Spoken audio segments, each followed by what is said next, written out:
Hey dudes, welcome to Splat from the Past, the only 80s themed horror and sci-fi show where things could get totally radical. Now today, I will be welcoming a returning guest, and it's probably been the longest gap I've ever had between guests. I'm having Liane Curtis coming back on the show today. Of course, you all know her from 16 Candles, Rock and Roll High School, Critters 2, and so forth. And she was my 17th guest. Today she's 1135. She's been going through an awful lot the last few years, but it's going to be great to have her back on the show today.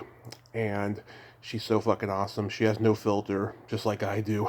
I love talking to Liane.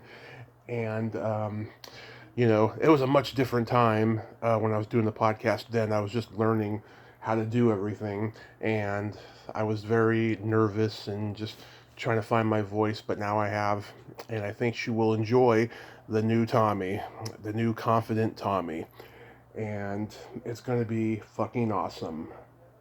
So, yeah, here is my new interview with Liane Curtis. What's up, Liane? Hello. What's going on? How are you? Oh my God, hanging in there. I don't know if I like that answer. What's up? What's I going knew on? What's the matter with you? I knew you were My gonna team gets you down. The world. Come on. I knew you were gonna go there. I just knew it. Oh my God, it's been a long fucking time. The last time you were on here, you were episode You number were like seven. a teenager. You were episode 17. Today you're 1135. What the fuck? I've been grinding, baby. I've been grinding. Well, you're a lot more comfortable. Like, clearly, you're just like a completely different person. I know, right? I just knew you were gonna notice that. That's great. How awesome. How are you? You feeling really comfortable and cozy in yourself? That's really good. Absolutely, Sounds like yeah. you feel very comfortable, like you're in a flow and in a stride and just doing great. That makes my heart really happy. Oh, thank you. Yeah, it's been quite a journey. I just celebrated 6 years since my car accident and my sobriety, and this pandemic has really made me a lot. I wouldn't say more appreciative, but just a lot more aware of Oh, of that's things. so crazy. You know what? I'm in my head going hyper aware, aware, aware. I want to say aware, but I'm not going to interrupt him. And then you said aware. Like, I hear people before they say stuff. Really? And I'm realizing that this has been like a lifelong thing. But what it's led to is being like really hyperactive in conversations. Because Mm-hmm. like one party in the conversation is like a horse that's like foaming at the mouth to gallop, and you're forming your thoughts, and I already hear you. Mm-hmm. Right? Yeah. Like, so in my life, I've been told how rude you are because all you ever do is interrupt. So people who don't have the awareness, like, it's like it's like I'll feel something in my stomach and I'll hear the word in my head and then you say it after. Right. It's weird. It's like, and this is, yeah. All right, sorry. Didn't mean, but yes, it's being aware. Mm-hmm. And then being consciously aware. Right. And then practicing that every day. Right. And then practicing that every hour. And then every few minutes. And then just living a hyper-aware state constantly can be exhausting, but so much more fulfilling. Exactly. I couldn't have said it better. How are you holding up in this clusterfuck pandemic we're in? Well, that's it. Like, y'all can be in your whatever clusterfuck you want. That's your choice. I don't choose to see it as a clusterfuck. I don't live in a clusterfuck. If there's a clusterfuck, it's in my own mind and how I see shit. Yeah. And if every human being could get to that point, yeah, the world wouldn't be what it, like, there'd be the initial shock of, oh shit, you mean I create my own, yes, and then you jump into a big, let's call it a cloud of thoughts that certain people share but others don't. Like, and then we have like groups that have now segregated themselves instead of understanding that that idea and that thought is what leads you to the next, and it's temporary and it evolves just like everything else. Unless y'all want to get stuck in it, then it gets heavy, then it gets third density, then it gets the earth, then it's like, oh my god, how you holding up in that clusterfuck? Like, well, it's their clusterfuck. Yeah. It's not my clusterfuck. It's my clusterfuck to observe, detune, detach, and not take sides or engage, but observe, and don't talk about specifics, talk about causality in the form of how people are processing what is around them. Right. With what senses are you looking at these things? Your eyes, your ears? Are you listening with your heart? Do you have a relationship to water? Do you have, like, understand clouds? Like, can you look at a pet and understand what it wants? Like, yeah. I wish dogs could talk. Okay. Well, if you get in the same frequency as a dog, which is an internal sense that everybody has, but it's been suppressed because we've been taught to get crazy about the clusterfuck. Everybody's so busy in the clusterfuck that they're not in their own grace. Yeah, I mean, I do see So a lot of good coming from this. You know, I mean, ever since 9/11, everyone's just had a huge ego. Everyone's wanted to, make money, and it's all about me, fuck everybody else attitude. I think everyone's starting to see it now. Well, but I think that the survival mode that everybody is in, which causes this kind of, like, we should really just start running the thing. Like, have this conversation while the camera's rolling. Listen to me. I'm funny. Yeah. Yeah. I mean, some things you can't get over. Exactly. It's just something's got to give, though. I mean, we can't go on like this being divided. We got to, get back to the world. Go ahead. Yeah, exactly. But that's it. Instead of shift that for a second. Yeah. Instead of saying it like that, the fact that Liane and Tommy are having this conversation, not how many likes did you get on your video, have you checked my Insta, how many followers, that's not what we're talking about. Exactly. It might be what we would have been talking about on episode 17. Yeah. Or at that time, but it's not. So, like, the evolution into consciousness and spirituality, had you not had the car accident, that's a catalyst right there. No car accident, no sober Tommy, who knows what the fuck you'd be doing right now or what we'd be talking about. Yeah. Okay? So, like, it's all, there's a reason for everything. Like, when you had that car accident, did you go out of body at all? Did you have any kind of experience where you just left your body because it was that fucked up? I sure did. You remember? I sure did. Okay. Now you have to be on my podcast. When we're done with this, you need to be on Riding Frequency, and you need to tell me your story. You have a podcast? I'm going to start one. It's called Riding the Frequency. It's about consciousness, everything from near-death experience to how to talk to aliens to the fact that ancient civilizations and all this archaeology, it's like the breadcrumbs that have been left for us to figure the fuck out, and I wish that would accelerate, but everybody's still so stuck in he said, she said, black, white. Yeah. Okay, so lives matter, and people understanding the creators that they are within their consciousness matters, and the fact that Tommy had maybe an NDE, I don't know what you're going to tell me, but, like, whatever happened to you, like, if you can go out of your body, did you have any guides show up, or did you just float and just watch yourself? Like, and what made you, and at what point did you decide to go back in your body? How quick was it? Okay, so I was in a coma for 30 days, right? Oh, fuck. Yes.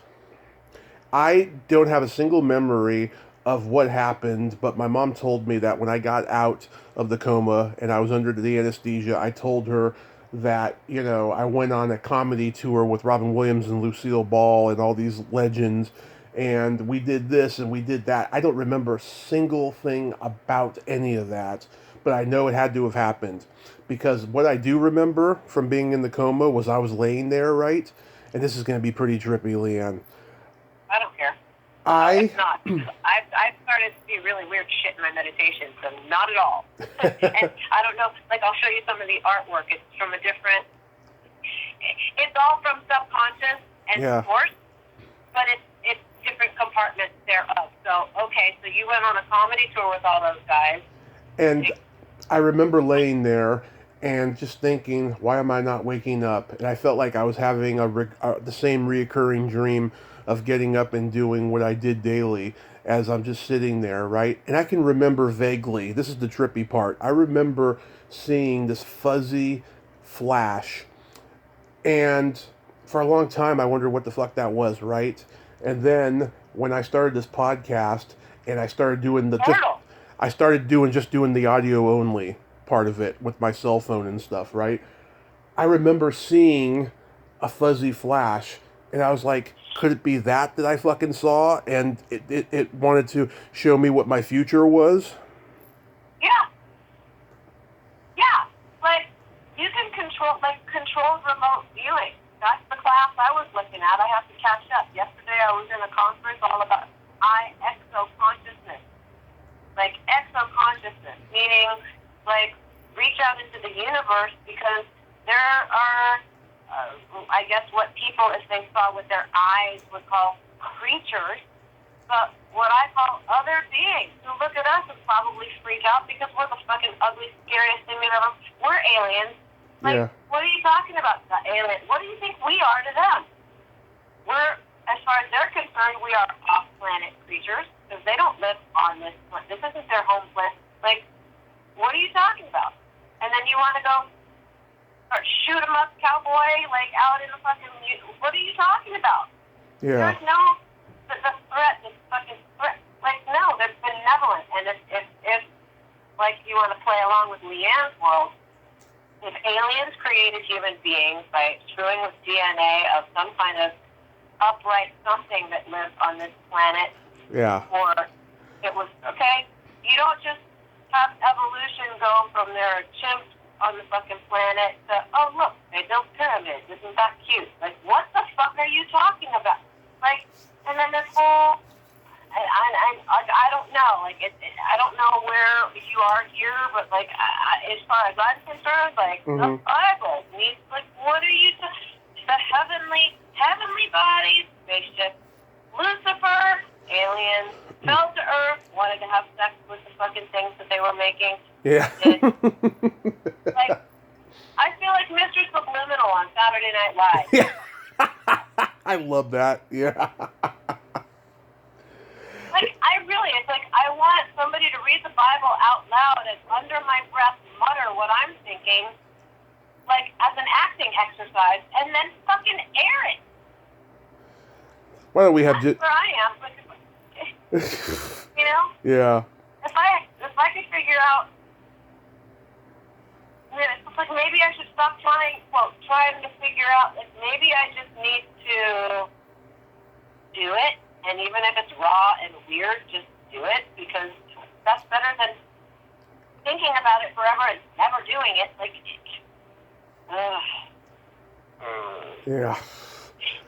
All right, well, 30 days, that's a long time to hang out with Loose Milk Ball. I don't know if I did it every day, but it was probably part of it. Well, I'm sure. Maybe they were trying to teach you how to laugh and enjoy life. Yeah. Well, before I get off the pandemic thing, I wanted to ask you, what do you miss right now more than anything?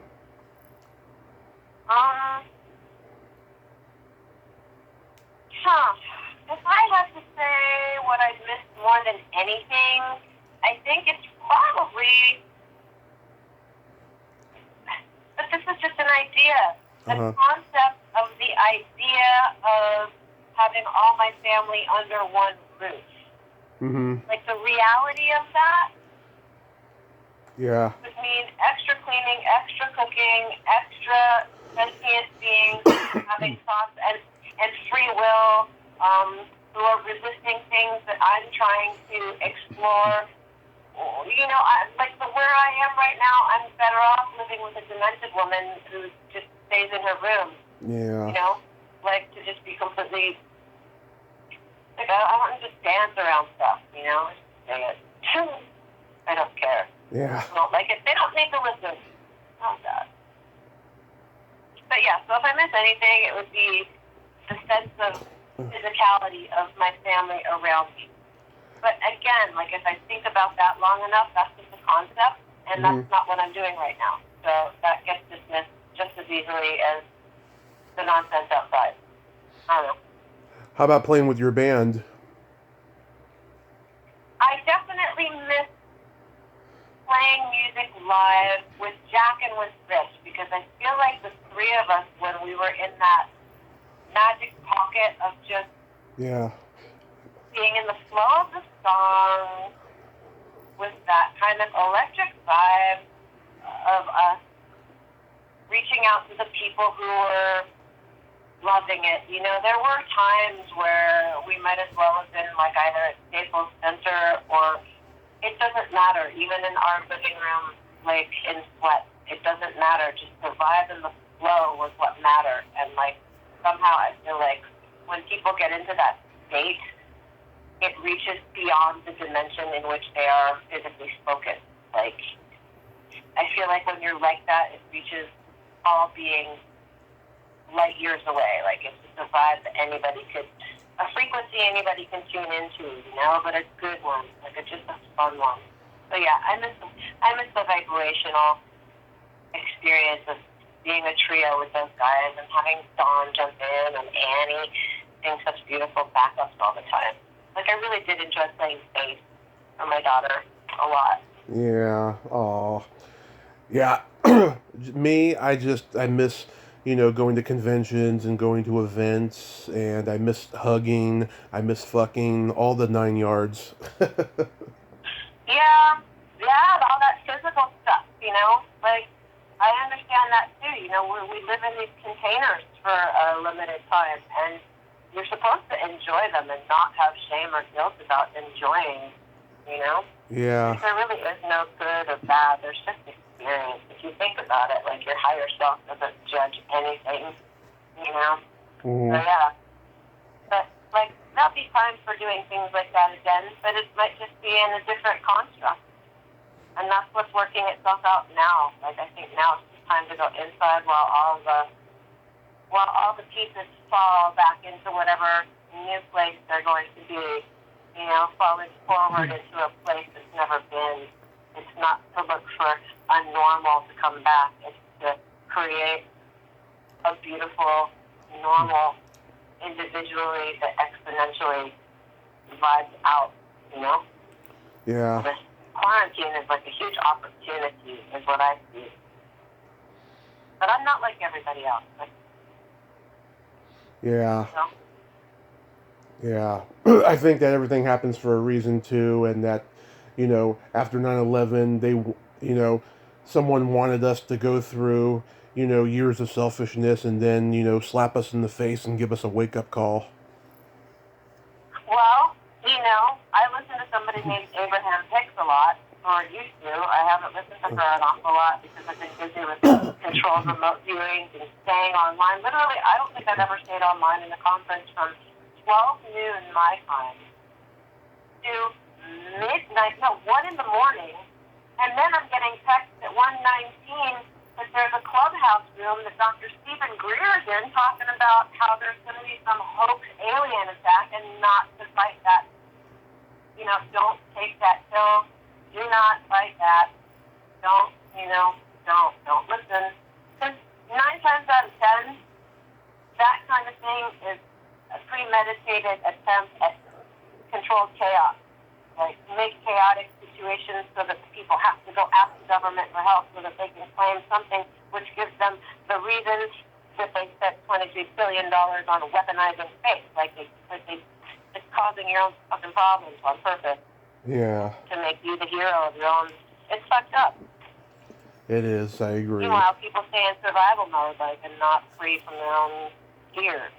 So crazy. It is. So as you know, last week I had Patrick on, and it's the 30th anniversary of Rock and Roll High School Forever. I watched it again recently. I was laughing out loud because in the opening, when you, Corey, and the rest of the school are like dancing around in an anarchical way, you're just like dancing in place. It's hilarious. Oh yeah, I like to jerk around all weird and skip and hop and you know, like that one spin, I was like, oh my god, do it, don't do it, no, do it. So, you know how when you hesitate, and I hate to use this like after your car accident, but you know, hesitating in a car accident or in a car, like Yes. this isn't a good idea. Like, and I was so ready to just like fall over my own feet, so then I just took a deep breath and dove in the pool. Did that little spin. It was fun, but I can go back there and remember that. I can remember how apprehensive I was. I said, it'll look so cool. Just do it. Like definitely one on each shoulder. Going, don't do it. Don't do it. Shut up. Just do it.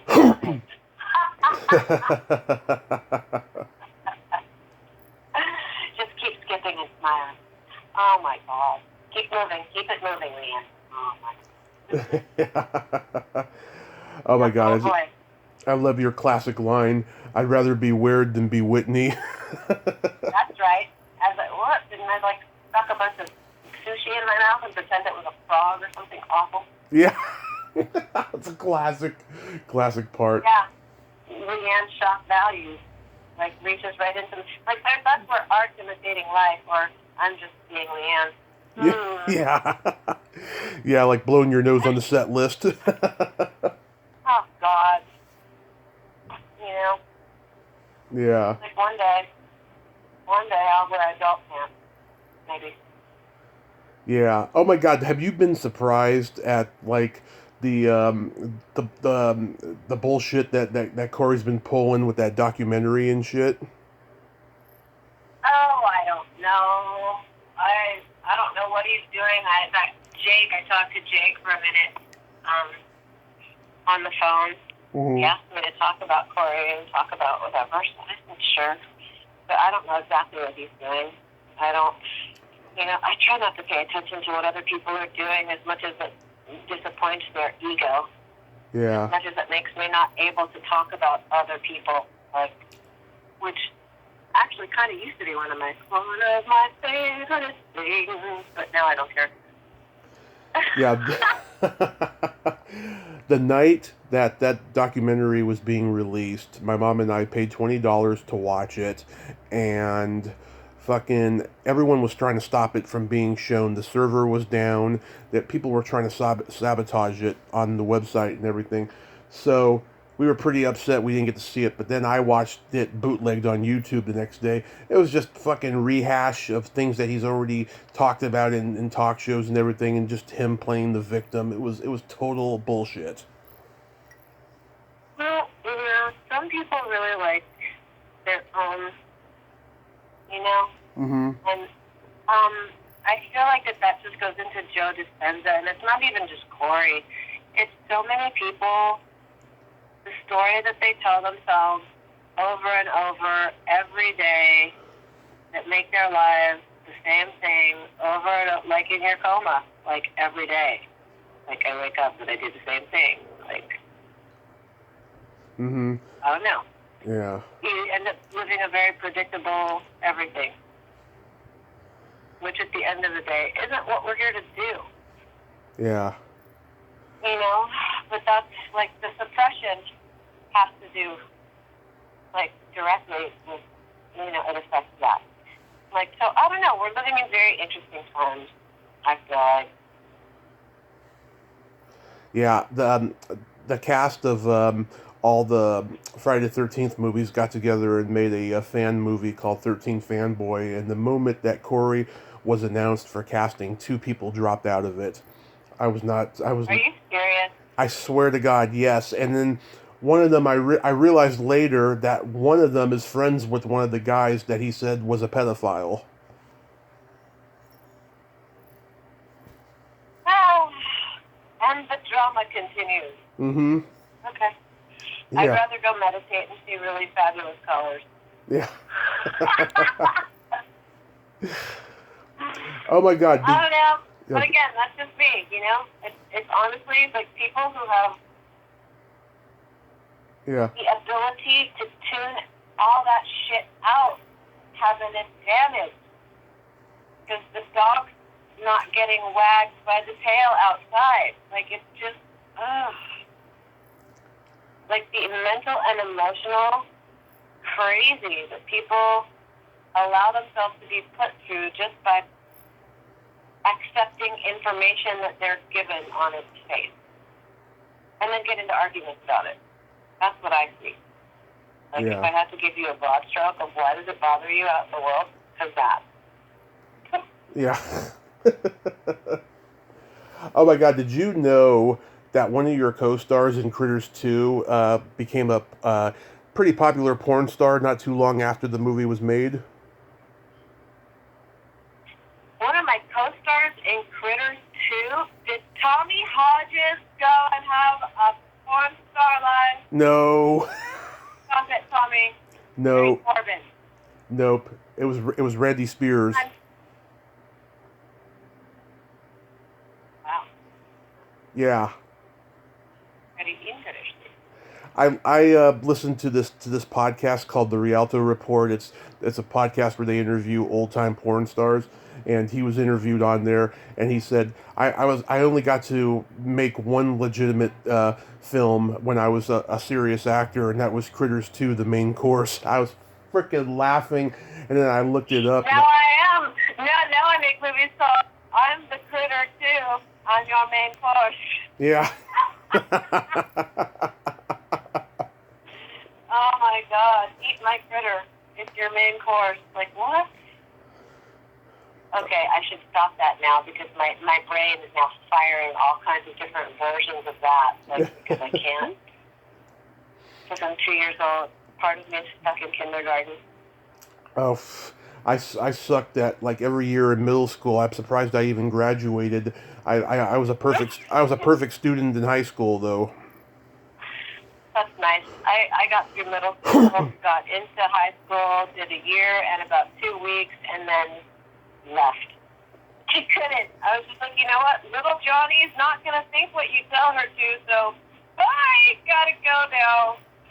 Like, you know, and people sometimes kind of say, well, how'd that work out for you? Well, you know, as Kourtney Kardashian says, I lived my life. Yeah. Lived my life. That's because I really lived my life. Like, Yeah. You know, that's what I did. I call them the Kardashians. Yeah, well, the train wreckians is more like it, but that's okay. And they're only that, right? They're only that because like people think that somebody else's life is. This is exactly what I'm talking about. The mentality of somebody else on the TV. Yeah. Like I'm now mesmerized and hypnotized. Meanwhile, my child is on fire in the other room, but I just lamb. Oh come on! Like really? My lamb's on fire? No, lamb on the TV. Yeah. Shit. Yeah, it's okay. It's people. Like. We're so mature and so fabulous. Like, but there's help. I think there's help. There's help. There's an app for that. Of all the movie directors you had, who would you say were the best ones?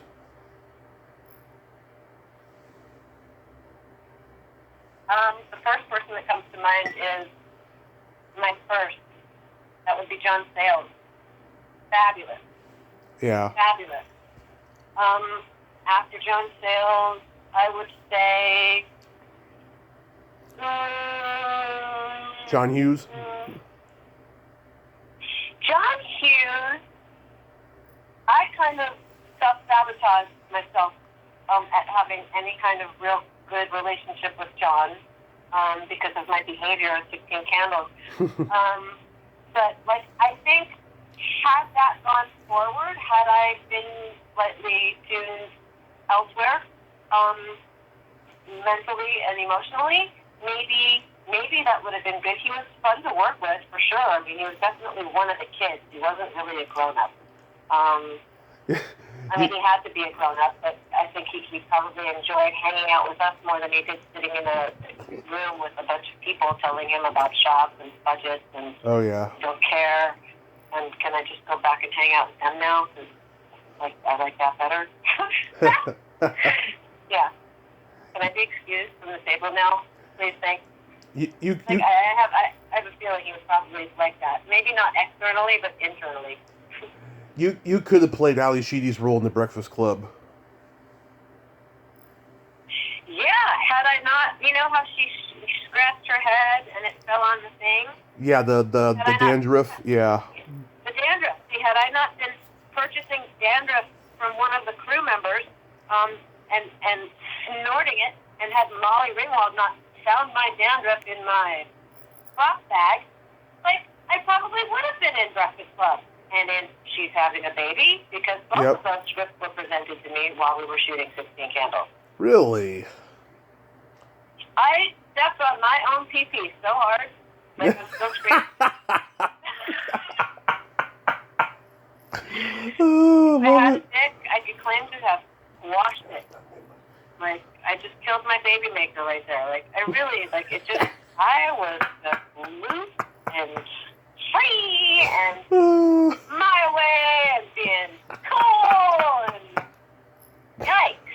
Like, and it really hasn't, it didn't really fucking stop until I had to show up here and take care of my mom. Like, I was living, like, the pools of all of that, like, the anxiety that caused, like, me just causing my own resistance, like, and not understanding that, like, but I wasn't supposed to. I really feel like I was supposed to traumatize myself a lot so that I could really, really feel how good it is to create my own experience as I go, instead of being a victim of everything I used to do, or being a victim of the fear of what's about to happen, and is it going to go like it used to again, and just keep ping-ponging myself between scared of what's about to happen, thinking about what happened before, thinking what happens next on what happened before, and then just never ever getting out of that circle.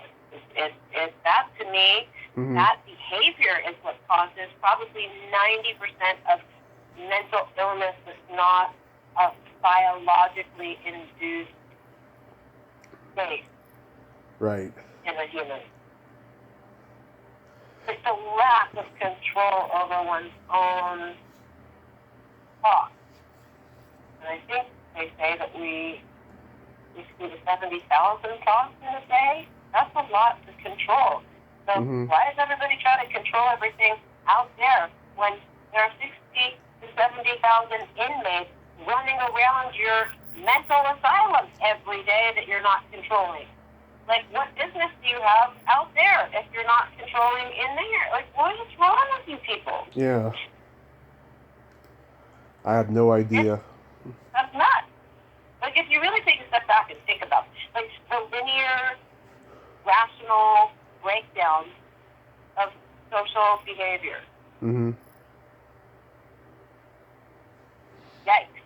Yikes. Yikes is the right word for it, I have to say. I mean, do you remember? Do you remember back in the day, all the neighbors on your block knew each other? Today, no neighbors know nobody. I don't live like that. I know all of the neighbors that I need to know. I know. The ladies in 5B come upstairs and bring me treats. I send them down treats. 13B, I used to babysit. I think I made her smoke her first joint. You know, I can't tell you how many people asked me and told me, you know, I never smoked pot before I knew you. Like, I think it was when we were babysitting me, and I'm going, oh my God, you're like the stuff. Like, I'm so glad that this is not like some kind of really awful form of something worse. Like, you know. Because, oh my God. I've smoked pot with one of my podcast guests, and it was fucking. That's when you did a podcast with them in the same room? No. This was okay. So we did. Okay, so I've met her before I even had the podcast, and we smoked. And then she's been on here twice, and every time I go out to LA now, we smoke pot together. Well, see, it's a nice social activity. Plant medicine, like pot is about as far as I've gone. I've never done peyote. I've done mushrooms once and then felt like my face was going to fall off the next day because I just couldn't stop smiling. And then I just didn't really like that so much.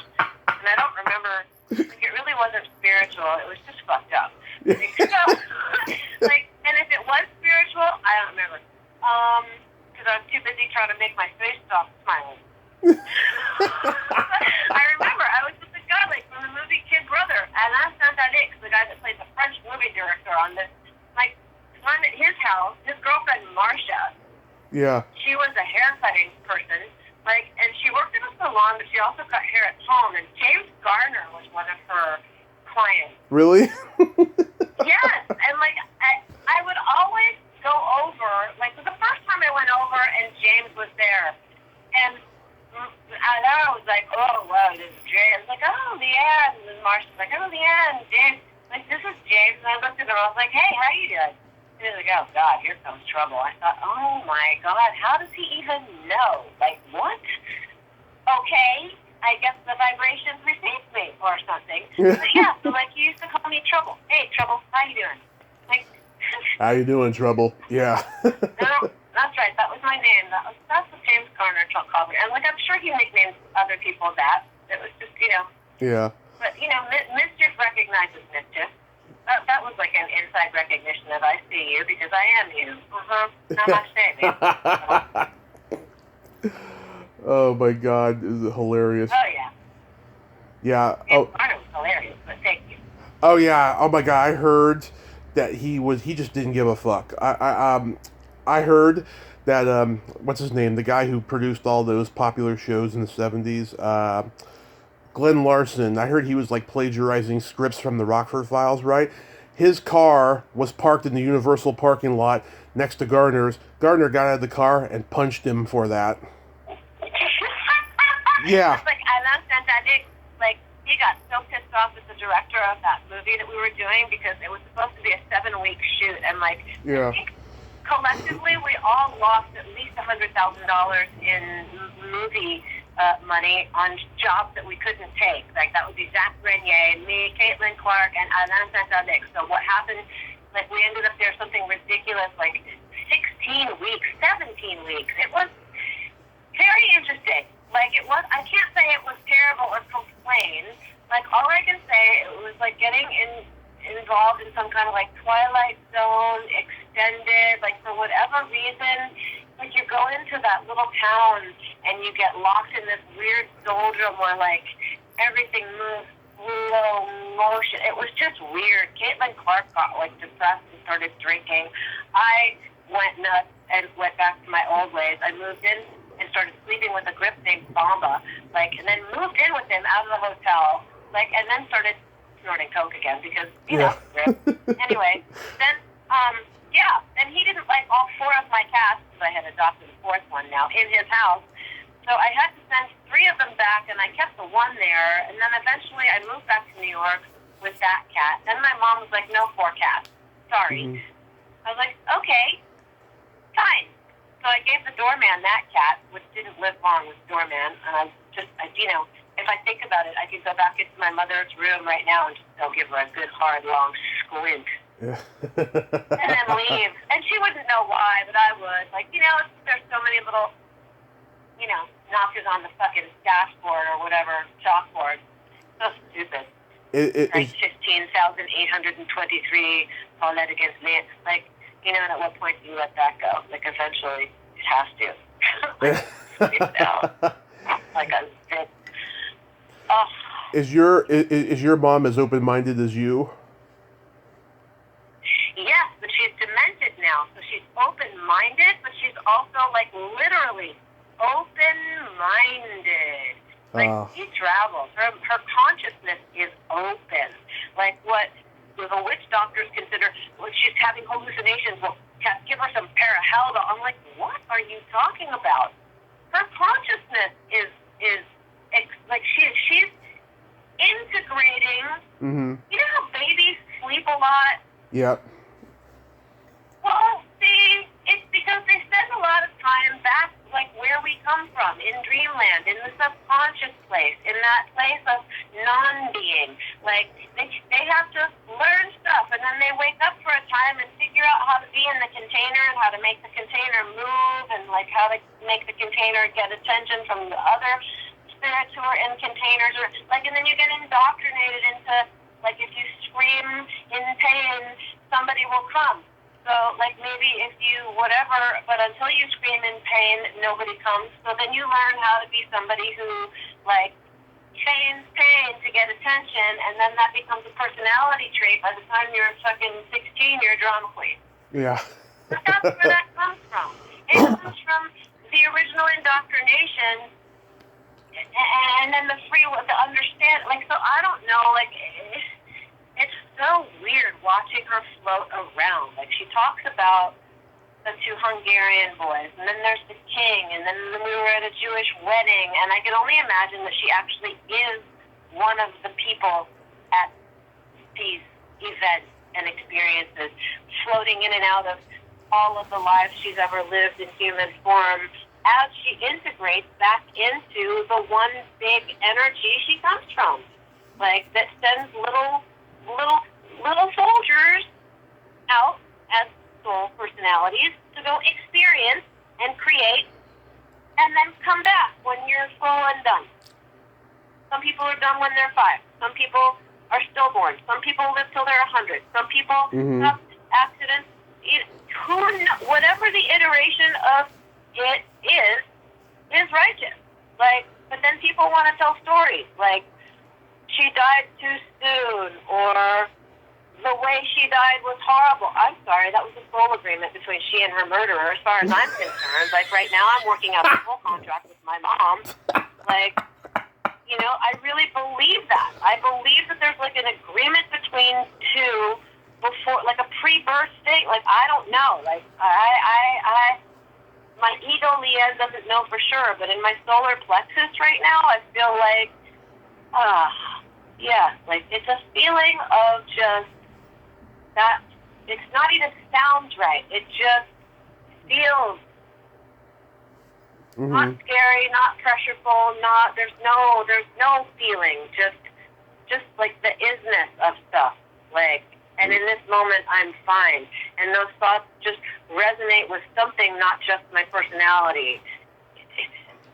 You know? Yeah. But that's it's just, it's what you're tuning into, not you personally, but just generally people. Like, I don't even watch TV anymore. Like, I watched the last 3 episodes of Shameless because it's funny, it's absurd. Like, and I'm doing this absurd back and forth. It's just completely rude. That glorifies the cranky, nasty, go fuck yourself aspect of Liane. Like, she has that side, but, like, where I choose to exercise that is out with my friend Paul, who is just nuts. Like, if you can keep it on the DL, I will text you. I will text you the minute and 2-second thing that we're doing.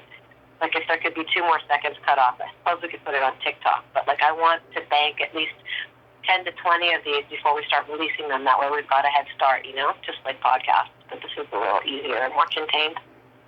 Yeah. I mean, I have that too. You know, I'm a Gemini, right? So I have 2 different personalities. I balance it between, you know, having empathy and compassion and being all about, you know, be kind to others. But I also have that side of me of, like, you know, let's butt fuck consenting adults, you know?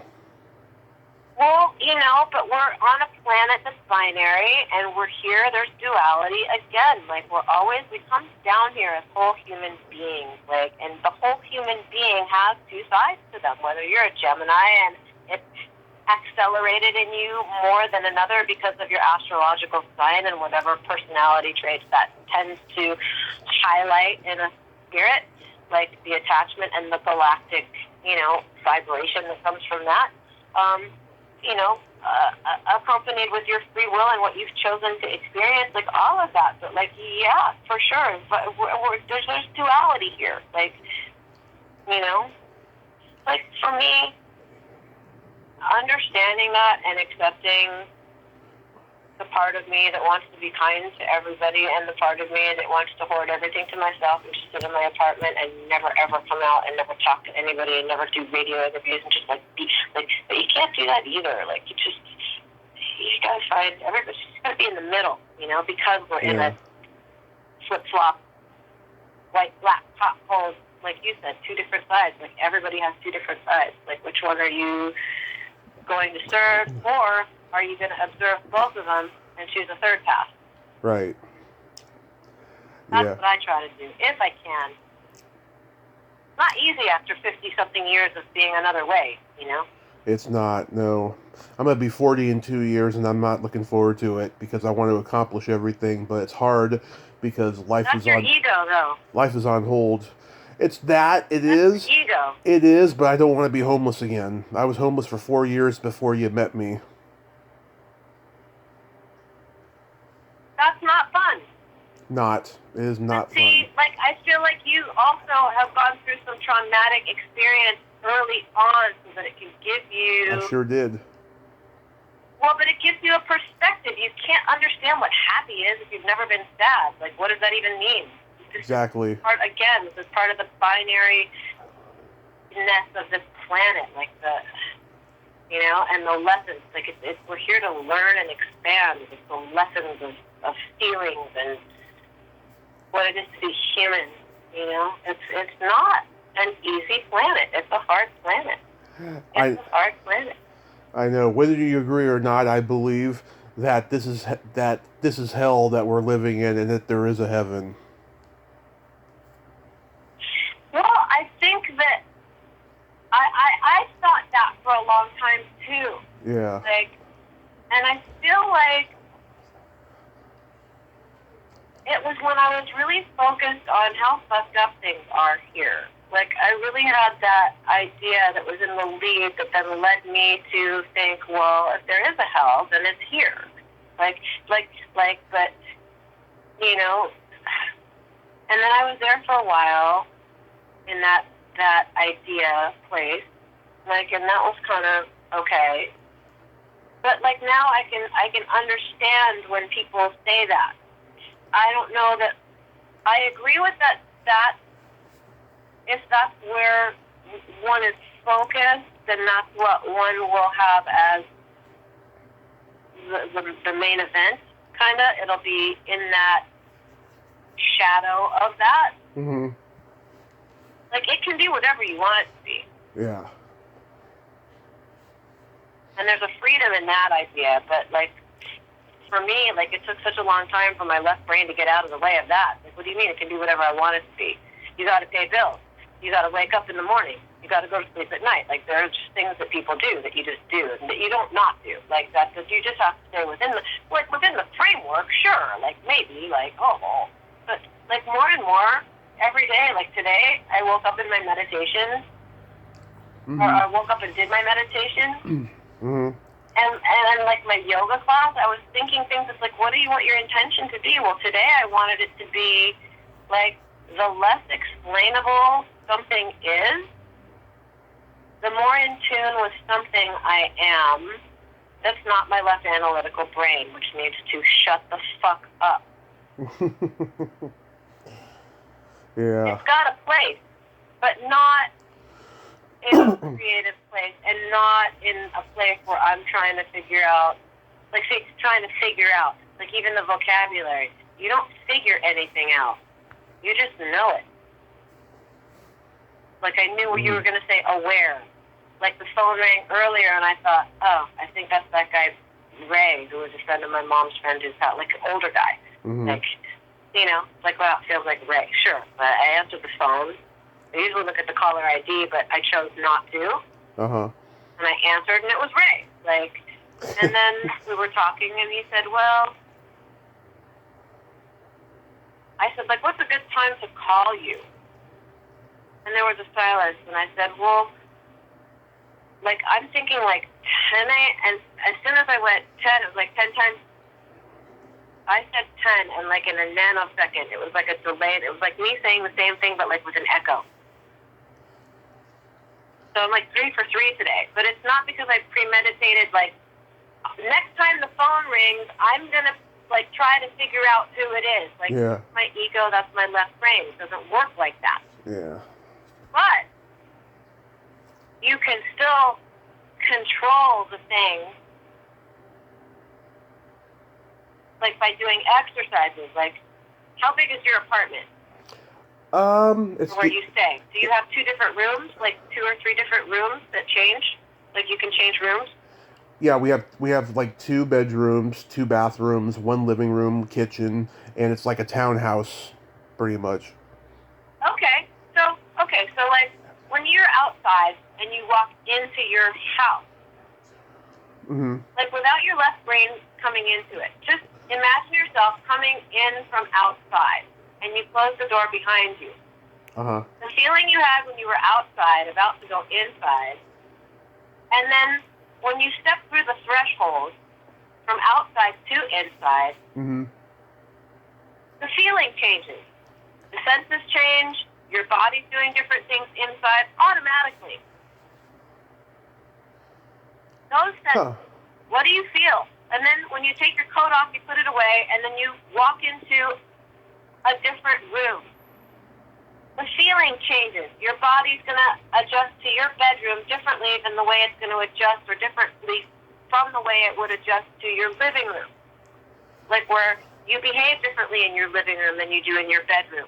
I'm not saying you're not the same Tommy. I'm just saying Tommy does different things in the living room and feels a different way when he's in the living room playing video games than when he's in his room at his computer editing a podcast.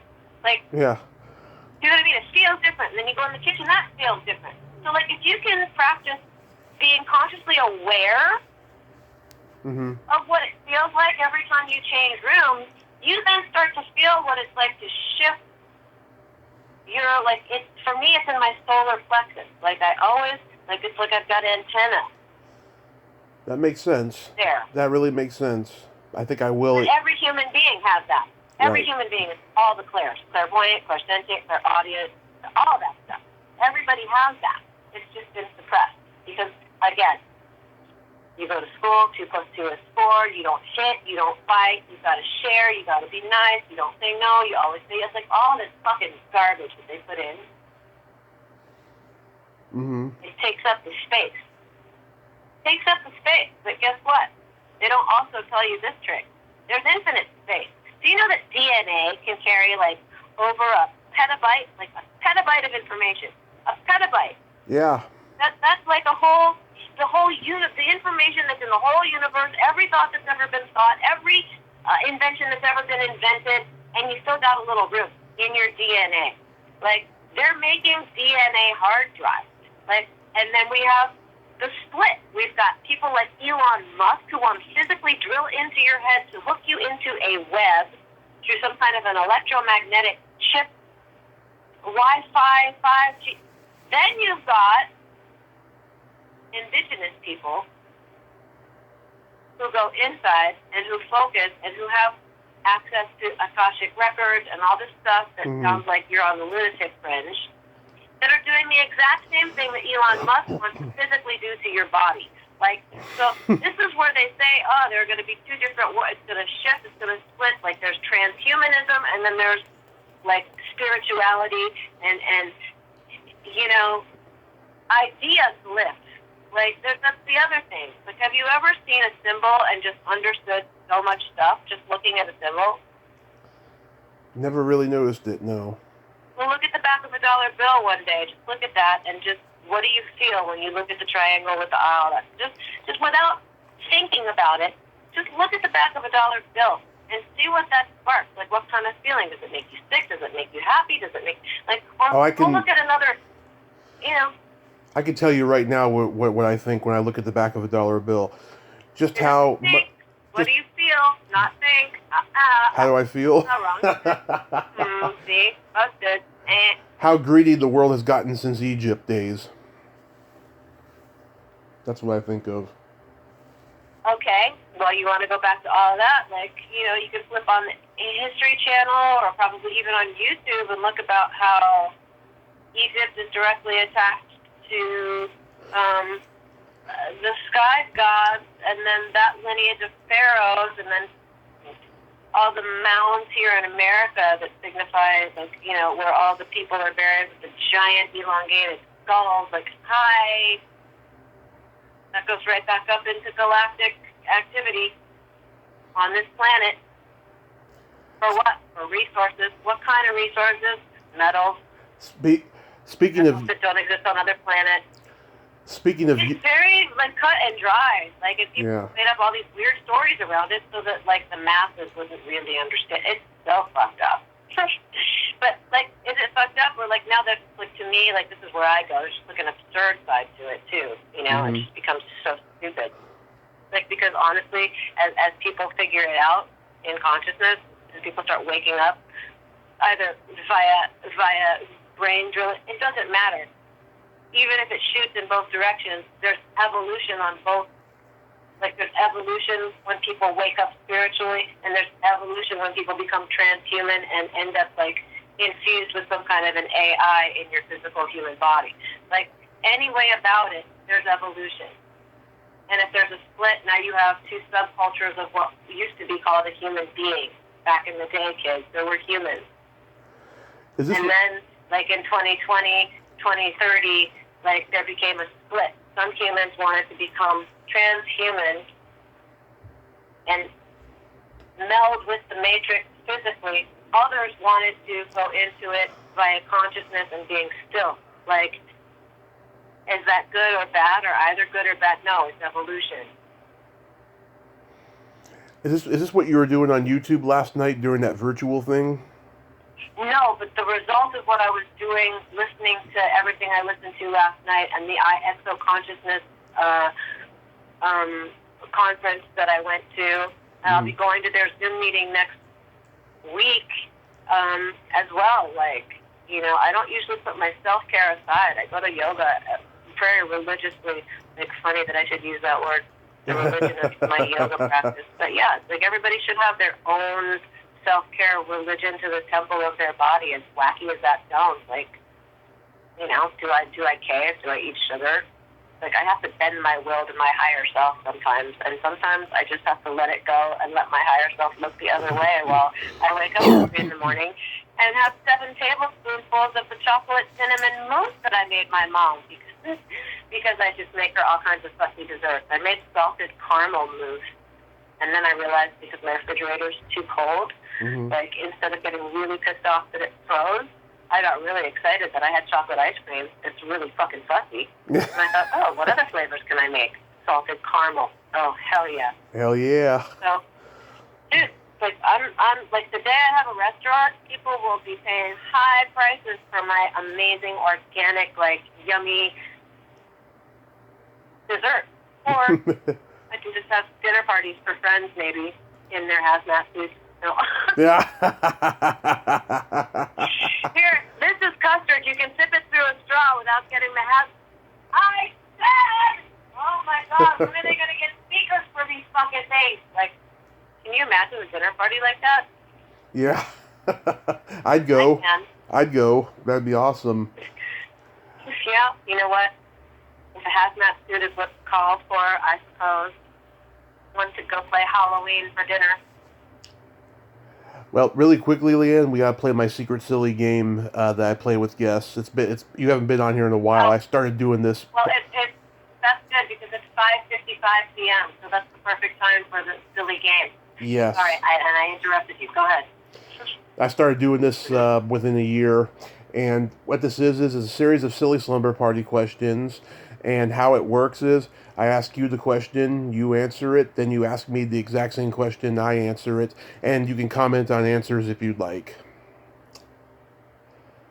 So. Okay. Why do I feel like this is going to be some kind of repeat of my scene with Andre Brower at the door in Kovac? Okay. Go. I'll watch it. I never saw that. Well, let's see how this turns out. Afterwards, I'll tell you if it's similar. Okay. Liane, are you ticklish? Yes. Tommy, are you ticklish? Yes, very ticklish. Is your belly button an innie or an outie? My belly button is an innie, and honestly, I probably should swipe it with a Q-tip. It's been a minute. Have you ever smelled what comes out of there? Oh, yes. Oh, it is gross. So, Tommy, is your crusty belly button an innie or an outie, or is it not crusty? I changed the question on you. It's not crusty, and it's an innie. What color are your toenails painted?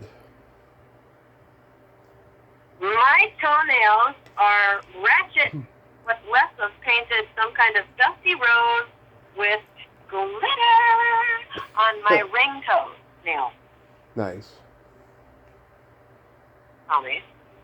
Mm-hmm. No. Go ahead. Quelle couleur sont tes doigts de pied? It is au naturel. Well, look at that. T'as répondu en français. Fabulous. I like it. All right. Okay. What would you say is your best personality trait? My best personality trait is the fact that I am the most absurd person on the whole planet. I agree. What is your best personality trait, Tommy? I have a balance of having empathy but no filter. I like that. I know. This is not one. I'm still fussy. Like, I still choose where to distribute my empathy sometimes. I get a little stingy sometimes. I have to be honest. Anyway, I definitely have no filter, so I love that. Yes, I love it too. You've made me laugh so much. This is not a hashtag Me Too question, but what's your favorite place to have a quickie in? Dear God, I forgot what a quickie even is. It's been a minute. Like, I haven't seen my husband since February 7th. Wow. 2019. It's our 2-year haven't seen you or had a quickie anniversary. Well, I hope you see him for Valentine's Day this year. Well, I don't think that's going to happen, but I'm sure he's about to pop. I just, honey, I'll look the other way, really. Like, you're a man. I get it. I'm so sorry. Yeah. Like, my favorite place to have a quickie. I don't know. Like if it happens wherever you happen to be, if the spirit moved you, like that's a lot of places. Yeah. Some places you could get arrested having a quickie. Oh yeah. It's been a long time. It's been probably since about 7 years since I did. I did in a park in broad daylight about 7 years ago, and that was the last one I had. But well, that's pretty fucking talented, and you didn't get busted. Nope. But my favorite when I was in my 20s, I used to do it in the back of a movie theater. It was so much fun. Right under everybody's nose. No, it was usually dead. If me and the date would go and there was nobody there, then we could get away with stuff like finger quickies and stuff. Hilarious. And then, all right, my favorite question, which is the last question, is there a stinky smell that just makes you gag? The smell of vomit makes me gag. That's a popular one. Immediately. Tar. Yeah. Kind of gagalicious. Yeah, tar. Ugh. That happened like when I was pregnant with my first child. Mm-hmm. Like tar didn't bother me until I got pregnant with that one, and then I never went back. Like I can't tar. Wow. And then for me. So I was gonna ask you, like what stinkylicious smell makes your panties get punchy? It's either farts or dirty feet. Yeah, I would say that after vomit, like there's a certain dirty foot smell. There's one in particular that's just, I can't with that either. Mm-hmm. I can't tar, and I can't that one dirty foot smell, just no. Yeah. Whew. It is the worst. So, I got a joke for you. Okay. I'll probably have one for you too. Okay. How do you make your wife scream twice? How do you make your wife scream twice? Yeah. I'm scared. I don't know. How do you make your wife scream twice, Tommy? First you fuck her in the ass, and then you wipe your dick on the curtain. Oh, dear. That's terrible. See, like, I want to tell a gross joke, but they've all flown away like little gross, dirty birds. But I can tell you an industry joke. Okay, go right ahead. A blind bunny and a blind snake run into each other in the woods. Uh-huh. The blind snake says, oh, I'm sorry, I'm blind. I didn't mean to bump into you. I'm so sorry. The bunny says, oh my God, me too, I'm sorry, and I'm blind, and I didn't mean to bump into you either, dude. Like, wow, I've never met another blind animal before. Yeah. What kind of animal are you? The snake says, well, I don't know, I've never seen myself. And the snake says, well, what kind of blind animal are you? And the bunny says, well, I don't know. I've never seen myself either. Mm-hmm. So the snake says, well, here. Why don't we help each other out? I'll feel you and tell you what you are if you feel me and tell me what I am. So the bunny says, sure, okay. You first. So the snake kind of like slithers around the bunny. He's like, okay, well, you're furry, you're warm. Mm-hmm. You've got really long ears, and let me feel your face, little teeth and whiskers. I think you're a bunny. I think you're a bunny. Yeah. Bunny says, really? Wow. Ah, that's awesome. I like bunnies. Okay, your turn. You hold still. Okay, well, you're long, and you're slimy, and your face is kind of round, and I don't really feel too many. You don't have any ears. You're a record producer. Love it. That's awesome. Well, record producers probably don't like it, and I think I dragged it out way too long, but hey. Oh, they're assholes from what I've been told. For you. Well, Liane, I thank you so much for finally taking the time to come back on today. I will do your podcast, absolutely. That would be a lot of fun. Yes. I want to talk to you about your world tour with those three, with Three Stooges. It's an amazing story, yes. I just told you only a small fraction of it, but it's an amazing story. And have you ever written it down, and has anybody who studies near-death experience or comas or anything like that ever talked to you about it? Okay, so I've told everybody, practically everybody I've interviewed about it, and then there's some people who think it's amazing. Other people are just like, dude, I don't want to fucking know about you. Just interview me, that type of shit. I'm writing a book right now about my love of cult films, and I do talk about it in the book. But I haven't written a journal or anything, but I have it all in my brain. Well, everybody has every idea anybody's ever thought all in their mind, maybe not their brain, which is a function that. See, here I go. Mom, do you always have to get like that? Yes, I have to be specific. Something happens to me where I have to be specific, and I always have to loop it back to this because this is I don't know, for me, where everything starts in consciousness. Anyway, but yeah, very, very, very, very, very, very interesting, the responses you've got. Yeah. It's been... Well, you know who's an ego tripper and who's actually curious about how things work and who actually gives a shit. And, yep. Yeah, interesting. Yep. And so, we'll talk... Percentage-wise, well, but wait, percentage-wise, do you have a percentage, without naming names? Are most people dismissive?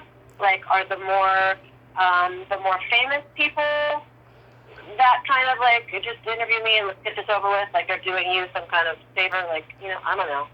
Yeah, the famous people, just the ones who are just not used to opening up because they have a lot to protect and they just want to do the same old Q&A show that they've done a million times, but the ones who are who some of them left the business, some of them are still kind of in the business and they're just very, open and casual and stuff. They're the ones who want to know about me the most, You know what's really interesting is this interview, I don't even feel like it was an interview. I feel like I just talked to somebody about stuff that is interesting to talk about for however long we've talked. About an hour now, I guess. Yeah, that's what I do. This whole time, I'm like, like my left brain, like, is he even recording this stuff? It's like, is this an interview? Like, what's going on here? Like, literally the dialogue going on, like, the back left side of my brain, and I'm, again, shut the fuck up. Just talk to the dude. Shut up.